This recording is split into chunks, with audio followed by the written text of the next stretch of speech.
அவர்களே, உலக புகழ்பெற்ற இசையமைப்பாளர் இசைஞானி இளையராஜா அவர்களே, முன்னாள் மத்திய அமைச்சர் பொன் ராதாகிருஷ்ணன் அவர்களே, மேலும் இங்கே வந்திருக்கின்ற பெரியோர்களே, தாய்மார்களே, உலகத்திலேயே பழமையான வாழ்க்கை வரலாற்றை கொண்டிருக்கின்ற இந்த காசி மாநகருக்கு காசி தமிழ்ச் சங்கமம் என்ற நிகழ்ச்சியிலே கலந்து கொள்வதற்காக தமிழகத்திலிருந்து வந்திருக்கின்ற என்னுடைய விருந்தினர்களே, உங்கள் அனைவரையும் வருக வருக என வரவேற்று வணக்கத்தை தெரிவித்துக் கொள்கிறேன். हमारे देश में संगमों की बड़ी महिमा, बड़ा महत्व रहा है। नदियों और धाराओं के संगम से लेकर विचारों, विचारधाराओं, ज्ञान, विज्ञान और समाजों, संस्कृतियों के हर संगम को हमने सेलिब्रेट किया है। ये सेलिब्रेशन वास्तव में भारत की विविधताओं और विशेषताओं का सेलिब्रेशन है और इसलिए काशिल तमिल संगमम अपने आप में विशेष है, अद्वितीय है। நம்முடைய இந்திய திருநாட்டில் சங்கம திருவிழாக்கள், சங்கமங்கள் எப்போதுமே மிக சிறப்பாக கொண்டாடப்படுகின்றன. அது நதிகளின் சங்கமமாக இருக்கட்டும், கொள்கைகள் எண்ணங்களின் சங்கமமாக இருக்கட்டும், ஞானம் விஞ்ஞானம் போன்றவற்றின் சங்கமமாக இருக்கட்டும், சமூகம் கலாச்சாரம் இவற்றின் சங்கமமாக இருக்கட்டும், சங்கமம் ஒவ்வொன்றையும் நாம் ஒரு விழாவாக கொண்டாடி வருகிறோம். இந்த நாடு பல வேற்றுமைகள், சிறப்புகள் கொண்ட ஒரு நாடு. அதை கொண்டாடவே இப்படிப்பட்ட ஒரு சங்கம திருவிழா காசி தமிழ் சங்கமம் தன்னுடைய இந்த விளையாட்டு விழா நிகழ்ச்சிகளிலே ஒரு தனித்துவம், சிறப்பு கொண்டிருக்கிறது. आज हमारे सामने एक और पूरे भारत को अपने आप में समेटे हमारी सांस्कृतिक राजधानी काशी है, तो दूसरी ओर भारत की प्राचीनता और गौरव का केंद्र हमारा तमिलनाडु और तमिल संस्कृति है। ये संगम भी गंगा यमुना के संगम जितना ही पवित्र है। ये गंगा यमुना जितनी ही अनंत संभावनाओं और सामर्थ्य को समेटे हुए है। காசி என்ற இந்த திருநகரம் பழமை வாய்ந்தது, சிறப்பு வாய்ந்தது. அதைப் போலவே தமிழ்நாடும் பழமை வாய்ந்தது, கலாச்சார பெருமை வாய்ந்தது. இந்த இரண்டு நகரங்களின் சங்கமம் இங்கே இந்த நிகழ்ச்சியின் மூலமாக, இந்த ஒரு மாத கால நிகழ்ச்சியின் மூலமாக நடக்கவிருக்கிறது. मैं काशी और तमिलनाडु के सभी लोगों का इस आयोजन के लिए हार्दिक बधाई देता हूं। मैं देश के शिक्षा मंत्रालय और उत्तर प्रदेश सरकार को भी शुभकामनाएं देता हूं, जिन्होंने एक माह के इस व्यापक कार्यक्रम को साकार किया है। इसमें बीएचयू और आईआईटी मद्रास जैसे महत्वपूर्ण शिक्षा संस्थान भी सहयोग कर रहे हैं। विशेष रूप से मैं काशी और तमिलनाडु के विद्वानों का, छात्रों का अभिनंदन करता हूं। காசியில் உள்ள மக்களுக்கும் தமிழ்நாட்டு மக்களுக்கும் நான் என்னுடைய நன்றியை தெரிவித்துக் கொள்கிறேன். நாட்டின் கல்வி அமைச்சகம், உத்தரப்பிரதேசத்தின் மாநில அரசு இரண்டும் இணைந்து இந்த விழாவுக்கான ஏற்பாடுகளை செய்திருக்கிறது. பனாரஸ் இந்து யூனிவர்சிட்டி, ஐஐடி மெட்ராஸ் இரண்டும் இணைந்து ஏற்பாடுகளை கவனித்திருக்கிறது. குறிப்பாக தமிழ்நாட்டின் வித்வான்களுக்கு நான் என்னுடைய நன்றியை தெரிவித்துக் கொள்கிறேன். साथियों, हमारे यहां ऋषियों ने कहा है, एको अहम बहुश्याम, अर्थात एक ही चेतना अलग अलग रूपों में प्रकट होती है। काशी और तमिलनाडु के कॉन्टेक्स्ट में इस फिलॉसफी को हम साक्षात देख सकते हैं। நண்பர்களே, நம் நாட்டில் ஒரு கொள்கை உள்ளது, ஏகோ அகம் பகுஷ்யாம். என்பது அந்த கொள்கை. அதாவது ஒரே உண்மை, ஆனால் அது பல ரூபங்களில் வெளிப்படுகிறது என்பதாகும். காசியும் தமிழ்நாடும் இந்த விஷயத்தில் ஒன்றிணைந்து இருக்கிறது என்பது என்னுடைய எண்ணம். काशी और तमिलनाडु दोनों ही संस्कृति और सभ्यता के टाइमलेस सेंटर्स हैं। दोनों क्षेत्र संस्कृत और तमिल जैसी विश्व की सबसे प्राचीन भाषाओं के केंद्र है। काशी में बाबा विश्वनाथ है तो तमिलनाडु में भगवान रामेश्वरम का आशीर्वाद है। काशी और तमिलनाडु दोनों शिवमय है, दोनों शक्तिमय है। एक स्वयं में काशी है तो तमिलनाडु में दक्षिण काशी है। काशी कांची के रूप में दोनों की सप्तपुरियों में अपनी महत्ता है। காசியும் தமிழ்நாடும் இரண்டுமே தன்னுடைய கலாச்சாரத்தில் சிறந்து விளங்குகிறது. இரண்டு இடங்களும் வடமொழி சம்ஸ்கிருதம், தமிழ் இரண்டு மொழிகளிலும் சிறந்து விளங்குகிறது. காசியினுடைய பாபா விஸ்வநாத்தும் ராமேஸ்வரத்தினுடைய ராமேஸ்வரரும் பெருமை சேர்க்கிறார்கள். காசி தமிழ்நாடு இரண்டும் சிவமயமானது, சக்திமயமானது. காசி தமிழ்நாடு இரண்டும் திருக்கோயில்களுக்கு பிரபலமானது. தமிழகத்திலே காசி, தென்காசி என்ற ஊர் பிரபலமானது. காசி, காஞ்சி இந்த இரண்டு நகரங்களும் 7 முக்கியமான நகரங்களில் ஒன்றானவை. काशी और तमिलनाडु दोनों संगीत, साहित्य और कला के अद्भुत स्रोत भी हैं। काशी का तबला और तमिलनाडु का तन्नुमाई। काशी में बनारसी साड़ी मिलेगी तो तमिलनाडु का कांजीवरम सिल्क पूरी दुनिया में फेमस है। காசி தமிழ்நாடு இரண்டுமே கலை, கலாச்சாரம், தங்களுடைய பண்பாடு ஆகியவற்றில் சிறந்து விளங்குகின்றன. காசியிலே தபேலா என்றால் தமிழகத்திலே தன்னுமை சிறந்து விளங்குகிறது. காசியிலே காசிப்பட்டு சிறந்தது என்றால் தமிழகத்திலே காஞ்சிப்பட்டு சிறந்து விளங்குகிறது. दोनों भारतीय अध्यात्म के सबसे महान आचार्यों की जन्मभूमि और कर्मभूमि है। काशी भक्त तुलसी की धरती तो तमिलनाडु संत तिरुवल्लुवर की भक्ति भूमि। आप जीवन के हर क्षेत्र में, लाइफ के हर डायमेंशन में काशी और तमिलनाडु के अलग अलग रंगों में इस एक जैसी ऊर्जा के दर्शन कर सकते हैं। காஞ்சியும் தமிழ்நாடும் பல்வேறு தலைவர்கள், யுக புருஷர்களின் ஜென்மபூமி. காசியிலே துளசிதாசர் பிறந்தார் என்றால் தமிழகத்திலே திருவள்ளுவர் பிறந்து தமிழின் பெருமையை வளப்படுத்தி இருக்கிறார். உங்களுடைய வாழ்க்கையில் பல்வேறு வகையான தத்துவங்களை இந்த காசியும் தமிழ்நாடும் அளிக்க வல்லது என்பதை நான் சொல்ல விரும்புகிறேன். आज भी तमिल विवाह परंपरा में काशी यात्रा का जिक्र होता है। यानी तमिल युवाओं के जीवन की नई यात्रा से काशी यात्रा को जोड़ा जाता है।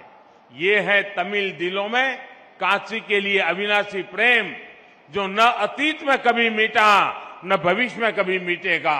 यही एक भारत श्रेष्ठ भारत की वो परंपरा है जिसे हमारे पूर्वजों ने जिया था, और आज ये काशी तमिल संगमम फिर से उसके गौरव को आगे बढ़ा रहा है। தமிழகத்தின் திருமணங்களிலே காசி யாத்திரை என்று ஒரு நிகழ்ச்சி உண்டு. தன்னுடைய வாழ்க்கையின் ஒரு புதிய அத்தியாயத்தை தொடங்கும் முன்னர் திருமணத்தின் மணமகன் காசி யாத்திரை செல்வதாக அங்கே ஒரு வழக்கம் உண்டு. இவ்வாறு காசிக்கும் தமிழ்நாட்டிற்கும் இடையே ஒரு நீண்ட பந்தம் நெடுங்காலமாக இருந்து வருகிறது. साथियों, काशी के निर्माण में, काशी के विकास में भी तमिलनाडु ने अभूतपूर्व योगदान दिया है। तमिलनाडु में जन्मे डॉक्टर सर्वपल्ली राधाकृष्णन बीएचयू के पूर्व कुलपति थे। उनके योगदान को आज भी बीएचयू याद करता है। श्री राजेश्वर शास्त्री जैसे तमिल मूल के प्रसिद्ध वैदिक विद्वान काशी में रहे। उन्होंने रामघाट पर सांगवेद विद्यालय की स्थापना की। ऐसे ही पट्टाभिराम शास्त्री जी, जो कि हनुमान घाट में रहते थे, उन्हें भी काशी के लोग याद करते हैं। காசியை நிர்மாணித்ததில் காசியின் வளர்ச்சியில் தமிழர்களின் பங்கு பல உள்ளது.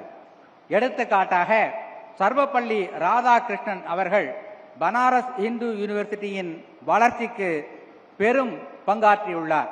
இதனை இன்றும் பனாரஸ் இந்து யூனிவர்சிட்டி நினைத்து பார்க்கிறது.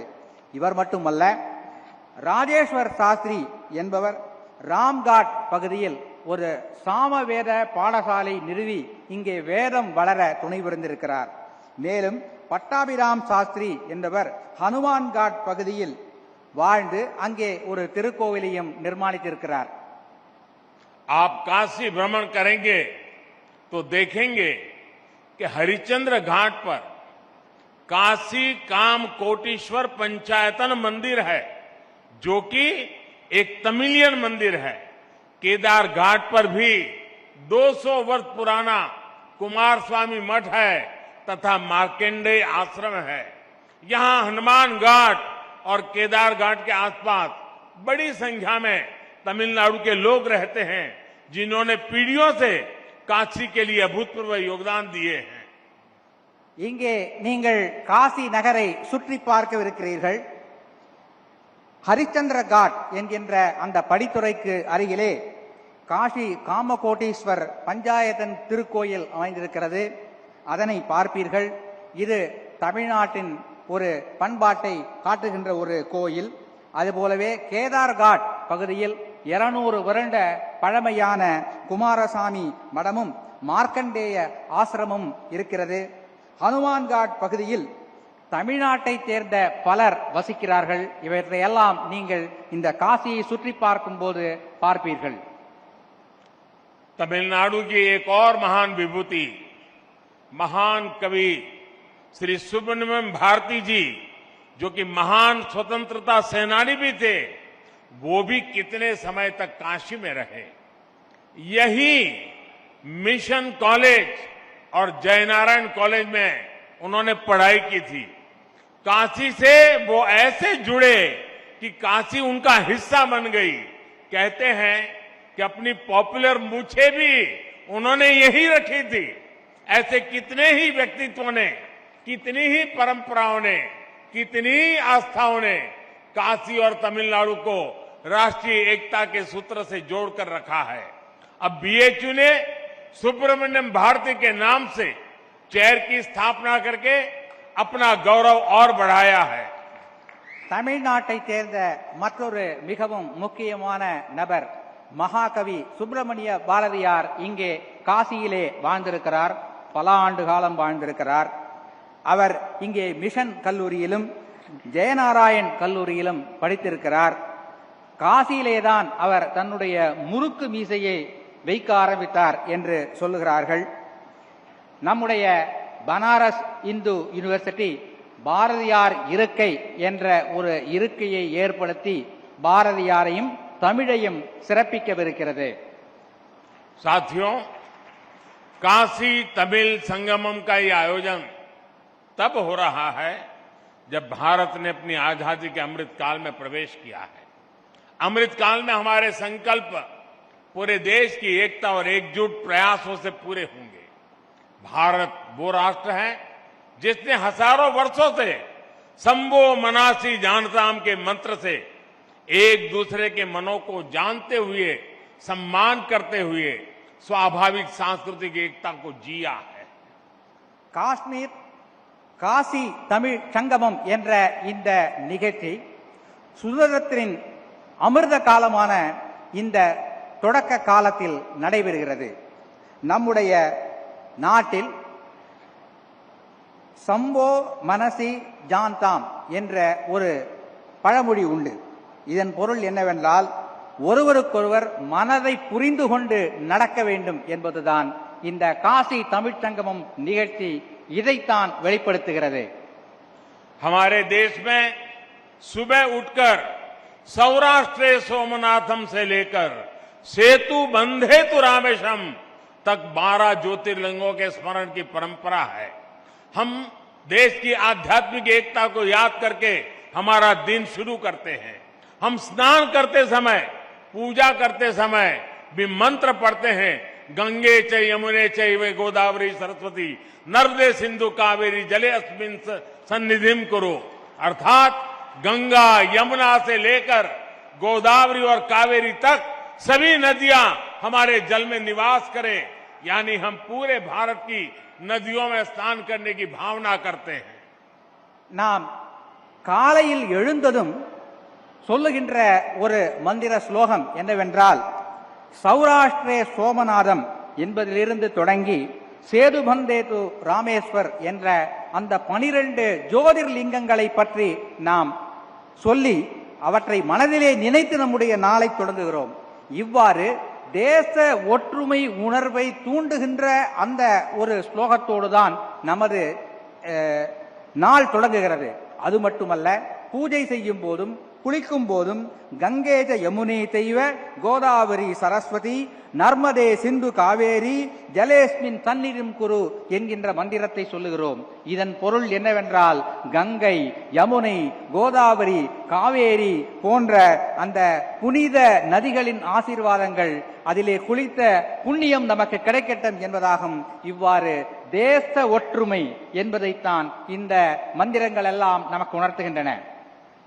हमें आजादी के बाद हजारों वर्षों की इस परंपरा को, इस विरासत को मजबूत करना था, इस देश का एकता सूत्र बनाना था, लेकिन दुर्भाग्य से इसके लिए बहुत प्रयास नहीं किए गए।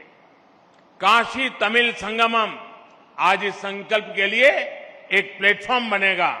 ये हमें हमारे इस कर्तव्यों का बोध कराएगा और राष्ट्रीय एकता को मजबूत करने के लिए ऊर्जा देगा।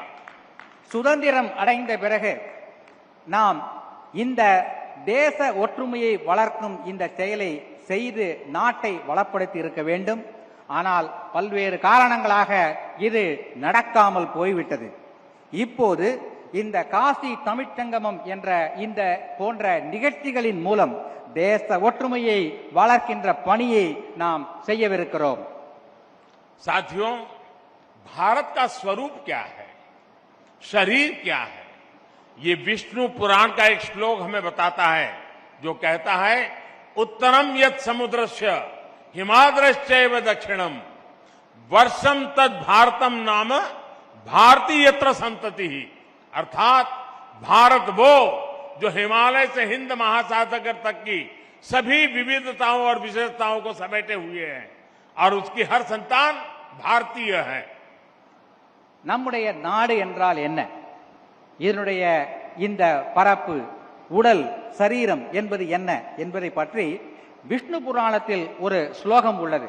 இந்த ஸ்லோகம் சொல்கின்ற கருத்து என்னவென்றால், வடக்கே இமாலயத்திலிருந்து தெற்கிலே குமரி வரை இந்த நாடு நம்முடைய ஒற்றுமைகள், வேற்றுமைகள் இவற்றோடு பலமாக விளங்குகின்ற ஒரு நாடு என்று சொல்லுகிறது. भारत की इन जड़ों को, इन रूट्स को अगर हमें अनुभव करना है तो हम देख सकते हैं कि उत्तर और दक्षिण हजारों किलोमीटर दूर होते हुए भी कितने करीब है. संगम तमिल साहित्य में हजारों मील दूर बहती गंगा का गौरवगान किया गया था. तमिल ग्रंथ कलितोगे में वाराणसी के लोगों की प्रशंसा की गई है. हमारे पूर्वजों ने तिरुपुगल के जरिए भगवान मुरुगा और काशी की महिमा एक साथ गाई थी. दक्षिण का काशी कहे जाने वाले तेन काशी की स्थापना की थी. இந்திய திருநாட்டின் இந்த மூலங்களை, வேர்களை நாம் பாதுகாக்க வேண்டும். இந்த போன்ற சங்கமம் நிகழ்ச்சிகளால் தான் இதனை பாதுகாக்க முடியும். தமிழின் சங்க இலக்கியத்தில் பல்வேறு காசியை பற்றிய செய்திகள் கிடைக்கின்றன. கலித்தொகையில் செய்திகள் கிடைக்கின்றன. திருப்புகழில் காசியை பற்றியும் முருகனை பற்றியும் பாடப்பட்ட பாடல்கள் கிடைக்கின்றன. தமிழகத்திலே தென்காசி என்ற ஒரு ஊர் இருக்கிறது என்பது உங்களுக்கெல்லாம் தெரியும். साथियों, ये भौतिक दूरियां और ये भाषा भेद को तोड़ने वाला अपनत्व ही था जो स्वामी कुमार गुरु पर तमिलनाडु से काशी आए और इसे अपनी कर्मभूमि बनाया था। धर्मापुरम आधीनम के स्वामी कुंवर गुरुपर ने यहां केदार घाट पर केदारेश्वर मंदिर का निर्माण कराया था। बाद में उनके शिष्यों ने तंजावुर जिले में कावेरी नदी के किनारे काशी विश्वनाथ मंदिर की स्थापना की थी। பரப்பளவின் அடிப்படையிலான இந்த தூரம் எப்படி குறுகிவிட்டது என்பதை இங்கே பார்க்கிறீர்கள் அல்லவா? இத்தகைய ஒரு எண்ணத்தை குமரகுருபர சுவாமிகள் காட்டியுள்ளார். அவர் தமிழகத்திலிருந்து இங்கே வந்து கேதார்காட் பகுதியில் ஒரு மடத்தை நிறுவி தமிழையும் பாரதத்தின் ஒற்றுமையையும் நிலைநாட்டினார். பிறகு தமிழ்நாட்டிற்கு சென்று தஞ்சாவூர் மாவட்டத்தில் காசி விஸ்வநாதர் கோயில் ஒன்றையும் நிர்மாணித்தார். मनोन्मणियम सुंदर नारजी ने तमिलनाडु के राज्य गीत तमिल ताई वार्तु को लिखा है। कहा जाता है कि उनके गुरु कोडगा नल्लूर सुंदरर स्वामीगल जी ने काशी के मणिकर्णिका घाट पर काफी समय बिताया था। खुद मनोन्मणियम सुंदर नारजी पर भी काशी का बहुत प्रभाव था। तमिलनाडु में जन्म लेने वाले रामानुजाचार्य जैसे संत भी हजारों मील चलकर काशी से कश्मीर तक की यात्रा करते थे। आज भी उनके ज्ञान को प्रमाण माना जाता है। மனோன்மணியம் சுந்தரனார் அவருடைய குருநாதர். மனோன்மணியம் சுந்தரனார் தமிழ்தாய் வாழ்த்தினை எழுதியவர். அவருடைய குருநாதர் கோடகநல்லூர் சுந்தர சுவாமிகள் என்று அழைக்கப்படுபவர். இங்கே மணிகர்ணிகா காட் என்கின்ற அந்த படித்துறை அருகிலே வந்து சில காலம் வாழ்ந்து அங்கே ஒரு திருக்கோவிலையும் அமைத்திருக்கிறார். श्री राजगोपालाचारी जी की लिखी रामायण और महाभारत से दक्षिण से उत्तर तक पूरा देश आज भी इंस्पिरेशन लेता है। मुझे याद है मेरे एक टीचर ने मुझे कहा था कि तुमने रामायण और महाभारत तो पढ़ ली होगी, लेकिन अगर इसे गहराई से समझना है तो जब भी तुम्हें मौका मिले तुम राजा जी ने जो रामायण और महाभारत लिखेंगे वो पढ़ोगे तो तुम्हें कुछ समझ आएगा। मेरा अनुभव है रामानुजाचार्य और शंकराचार्य से लेकर राजा जी और सर्वपल्ली राधाकृष्ण जी तक दक्षिण के विद्वानों ने भारतीय दर्शन को समझे बिना हम भारत को नहीं जान सकते। ये महापुरुष है, उनको हमें समझना होगा। தமிழகத்தின் சக்கரவர்த்தி ராஜகோபாலாச்சாரியார் அவர்கள் ராமாயணத்தையும் மகாபாரதத்தையும் எழுதியிருக்கிறார். என்னுடைய ஆசிரியர் எங்களிடத்திலே சொன்னார், நீ ராமாயணத்தையும் மகாபாரதத்தையும் படித்திருக்கலாம், ஆனால் சக்கரவர்த்தி ராஜகோபாலாச்சாரியார் எழுதிய இந்த இரு காவியங்களையும் நீ படிக்கவில்லை என்றால் அது முழுமை பெறாது என்று அவர் சொன்னார். என்னுடைய அனுபவத்தில் ராமானுஜாச்சாரியார், சங்கராச்சாரியார் ஆகியோர் தென்னகத்திலிருந்து வட இந்தியா வந்து காசி காஷ்மீர் முதல் சென்று இங்கே ஒரு ஒற்றுமை உணர்வை ஏற்படுத்தி இருக்கிறார்கள். அந்த ஒற்றுமை உணர்வை நாம் பாதுகாத்து வளர்த்திட வேண்டும்.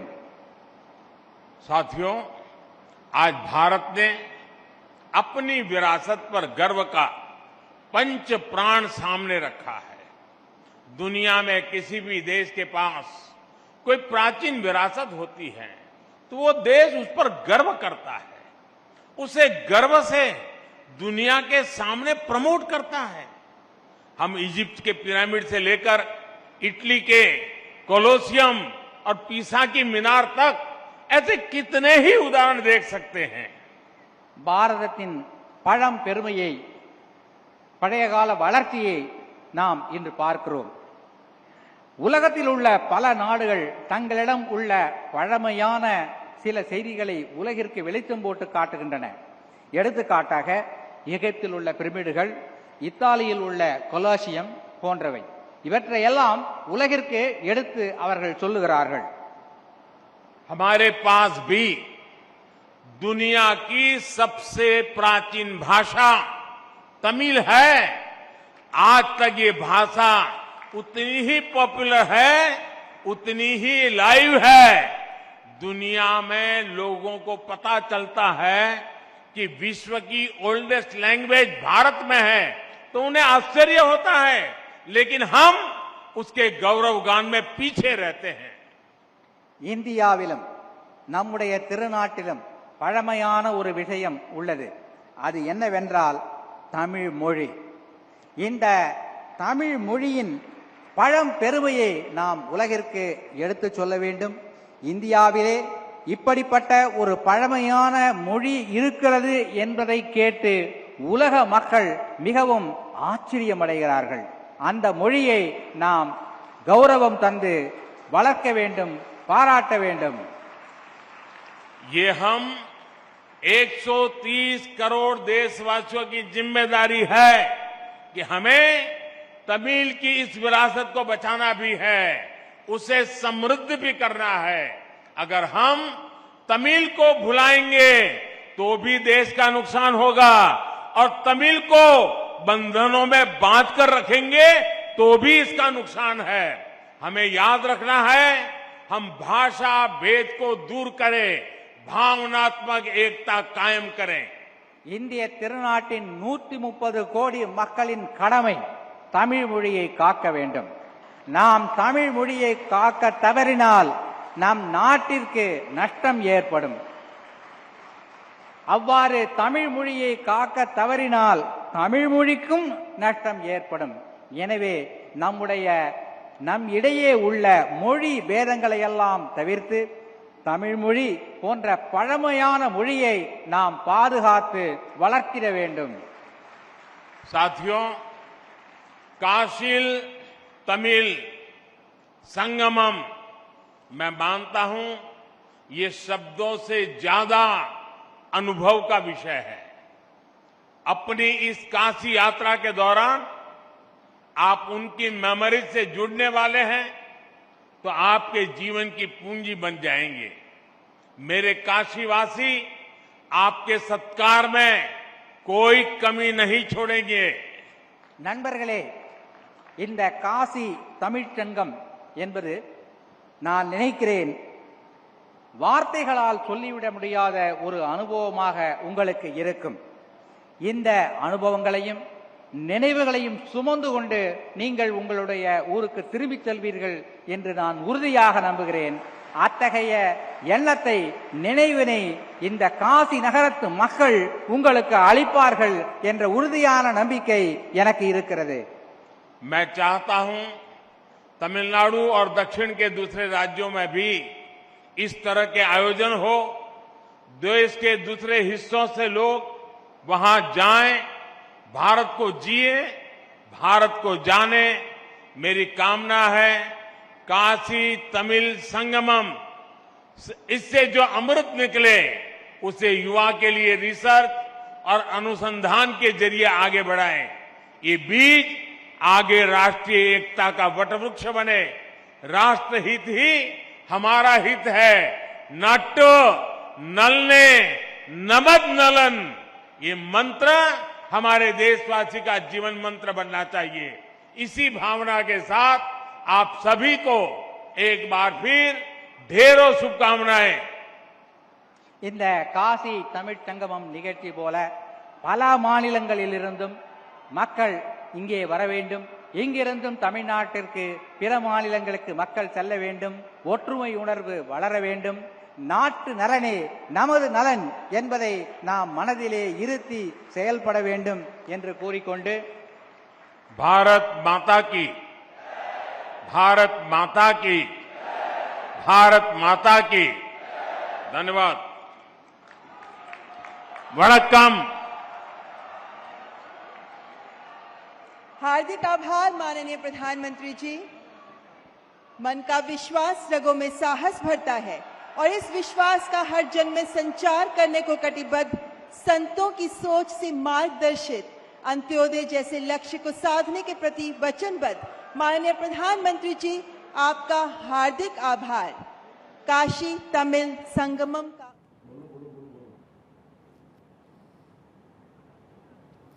सुन रहे थे आप देश के प्रधानमंत्री नरेंद्र मोदी को. आपको बता दें कि काशी तमिल संगमम प्रधानमंत्री नरेंद्र मोदी द्वारा इसका उद्घाटन किया गया. प्रधानमंत्री नरेंद्र मोदी का संबोधन सुनने के लिए लोगों का हुजूम उमड़ा हुआ था, जैसा कि आप देख भी पा रहे थे। और आप देख सकते हैं प्रधानमंत्री नरेंद्र मोदी का यहां पर भी एक बार फिर से यानी कि वाराणसी में उनके अपने क्षेत्र में खास अंदाज देखने को मिला है, जो कि सभी को उनकी ओर आकर्षित करता है।